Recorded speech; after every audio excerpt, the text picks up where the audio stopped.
오랫동안 둘도 없는 동맹관계를 유지해온 대한민국과 미국이지만 군사안보에 있어서는 폐쇄적인 태도를 유지해온 미국은 이를 가지고 한국에 갑질하는 옛날 버릇을 버리지 못했는데요. 미국의 갑질을 참다 못한 한국이 최근 놀라운 결단을 내렸다고 합니다. 한국 기술로는 불가능할 것으로 여겼던 이것을 한국이 스스로 개발하겠다고 나선 것인데요. 덕분에 한국의 차세대 구축함 KDDX가 전 세계에서 유례가 없는 괴물 구축함으로 재탄생하게 되었다고 합니다. 대체 어떻게 된 일이며 한국과 미국 사이에 무슨 일이 일어났는지에 대해 지금부터 자세하게 알아보도록 하겠습니다. 머지않아 누군가는 크게 다칠 것이다. 백악관 국가안보회의 전략소통조정관 존 커비는 브리핑을 통해 중국을 상대로 엄중한 경고를 했습니다. 대만 해협을 통과하던 미국 구축함을 중국 구축함이 가로막은 상황을 설명하며 덧붙인 말이었는데요. 인민해방군이 이렇게 공격적으로 행동할 이유가 없다고 말한 그는 남중국해를 비롯해 대만 해협에서 중국이 비상식적인 행동을 하고 있다고 경고했습니다. 미 해군도 백악관의 논평에 이어 중국을 맹비난하며 대만 해협에서 항행의 자유작전을 펼치던 자국 구축함 앞을 중국 구축함이 2번 가로지르며 위협한 사실을 공개했죠.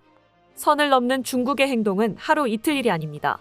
이제까지 중국은 미국이 먼저 군사도발을 해왔다고 주장했었지만 실제로는 중국이 먼저 도발을 시작했던 경우가 대부분이었습니다.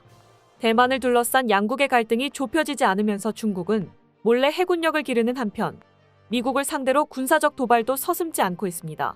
최근에는 전쟁을 치르고 있는 러시아와 함께 동해에서 연합 군사훈련을 실시했었는데요.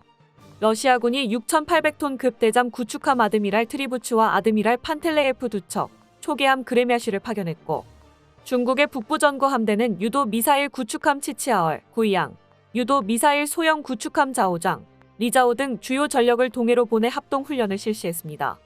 우크라이나를 둘러싸고 미국과 러시아는 간접적인 전쟁을 치르는 가운데 중국이 러시아 편을 노골적으로 들면서 러시아와 군사훈련을 하는 것은 대놓고 미국의 코터를 건드는 행위라고 할 수 있죠.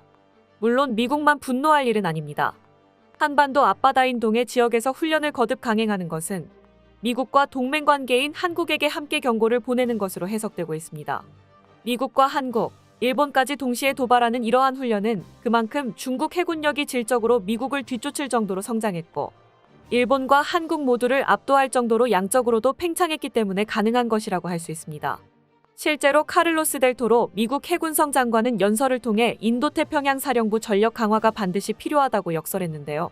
세계적인 도전에 직면한 미 해군이 강력한 지배력을 행사하기 위해서 중국보다 더 압도적인 전력을 생산, 해군 전함을 갖출 필요가 있다고 말했죠.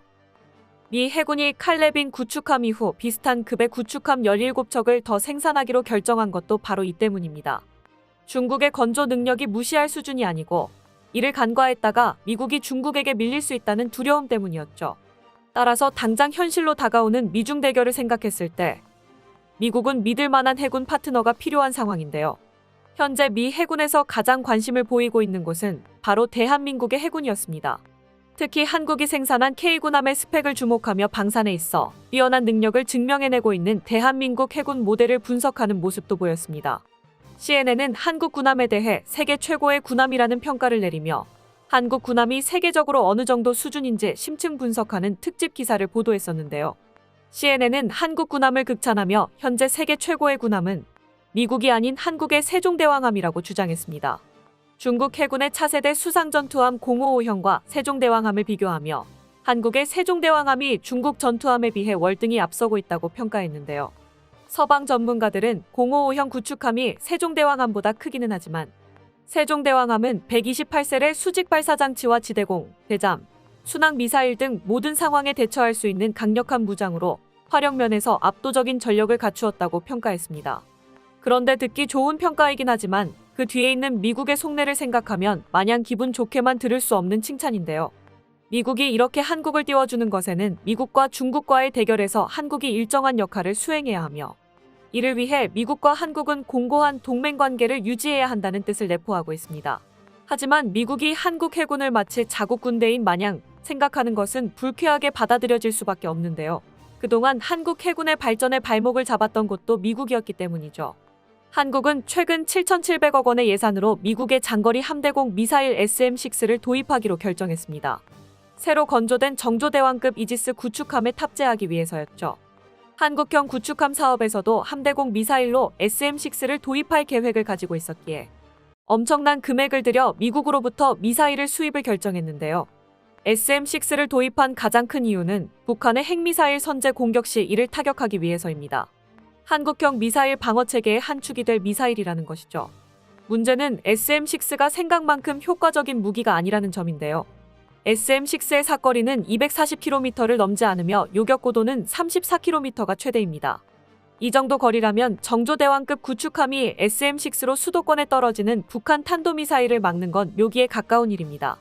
안정적으로 미사일 타격을 막기 위해선 최소한 정조대왕급 구축함이 충청남도에 정박한 채 SM-6 해상포대 역할을 해야 제 역할을 할 수 있는 셈입니다. 이동하면서 북한의 포격을 대응하는 것은 현실적인 대책이 아닌 셈이죠. 이럴 바에는 패트리어트나 천궁을 사용하는 것이 더 경제적입니다. 국방부는 본래 SM-3를 도입하려 했었지만 갑자기 계획을 바꿔 SM-6를 수입하기로 결정했는데요. 한국국방연구원과 국방과학연구소에서도 한반도 안보 환경에서 SM-3가 최선이라는 연구 결과를 보고했었기에 납득이 어려운 결정이었죠. 갑작스러운 계획 변경의 이유 중 하나는 SM-3에 비해 SM-6가 상대적으로 저렴했기 때문인데요. 미국의 대중국 전략에 동참하여 미사일 방어 전력을 늘리려는 한국 입장에선 SM-3 구입에 있어 미국이 할인이나 어떤 배려가 있을 것으로 생각했으나 그런 것이 전혀 없었습니다. 이뿐만 아니라 SM-3를 도입하고 이를 활용하려면 미국 MD 시스템의 편입이 필수 불가결하다고 하는데요. SM-3는 미사일 정보를 미국, 일본과 공유해야 한다는 문제점이 있습니다. 이 사실이 중국에 알려지면 제2의 사드 보복을 우려해야 할 지경이었죠. 어쩔 수 없이 한국은 SM-3 구입을 포기하고 SM-6 도입을 결정할 수밖에 없었습니다. 미국이 중국과 맞설 공동전선을 구축하기 위해 동맹국들에게 희생을 강요하고 있지만 이를 위한 미국 무기를 구입하려고 하니 돈은 돈대로 다 받아내고 한국에게 우리 식대로 협의하지 않으면 불가능하다는 식의 조건을 내세운 것이죠. 당장 중국의 팽창과 북한에 늘어가는 도발에 맞서 함대공 미사일을 갖추어야 하는 한국 입장에선 울며 겨자 먹는 식으로 SM-6를 구매할 수밖에 없는 처지였죠. 한국인으로선 분통 터지는 일이 아닐 수 없는데요. 이대로 있으면 미국의 뜻대로 끌려갈 수밖에 없다고 판단한 한국은 최근 놀라운 소식을 전하며 미국을 기겁하게 만들었습니다. 바로 미국에 의존하고 있었던 장거리 함대공 유도탄을 국산화하겠다고 선언한 것이죠. 방위사업청은 함대공 유도탄2 체계 개발 사업 입찰을 공고하며 한국형 차기 구축함에 신형 함대공 유도탄을 구비하겠다고 발표했습니다. 7조 8천억 원의 예산을 투입해 6,000톤급 미니 이지스함 6척을 생산하는 KDDX 사업에 더해 7천억 원을 추가로 투자하여 새로운 함대공 유도탄까지 개발하겠다고 나선 것입니다. 원래는 SM-6를 도입해 KDDX의 화력을 갖출 것이라 전망했던 전문가들도 한국의 이번 결정에 충격을 받았다고 합니다. 함대공 유도탄을 국산 기술로 개발하면 더 이상 미국으로부터 아쉬운 소리를 들어가며 비싼 돈 주고 구입할 필요가 없기 때문인데요. 국내 개발이 성공한다면 유지 보수는 물론 국내 개발하는 함정과의 연동 문제에서 아무런 제약이 없는 유도탄을 마음껏 생산할 수 있는 장점이 있습니다. LIG 넥스원은 이번 사업에 큰 관심을 보이며 입찰 참여 준비에 나섰다고 하는데요. 이미 단거리 함대공 미사일인 해공을 비롯해 다양한 유도무기를 생산 및 개발한 LIG 넥스원은 이번 개발이 다소 시간과 예산이 들어가더라도 불가능한 일이 아니라고 말하며 이번 사업에서 큰 자신감을 드러냈습니다. 이미 상당수의 기술에서 한국산 기술이 사용된 KDDX 사업은 함대공 유도탄 사업까지도 성공하게 되면 순수 국산 기술로만 이루어진 이지스 구축함이 될 것이라고 기대받고 있습니다. 이뿐만 아니라 함대지 탄도미사일 현무포2 미사일도 KDDX를 더욱 강력한 전투함으로 거듭나게 할 텐데요.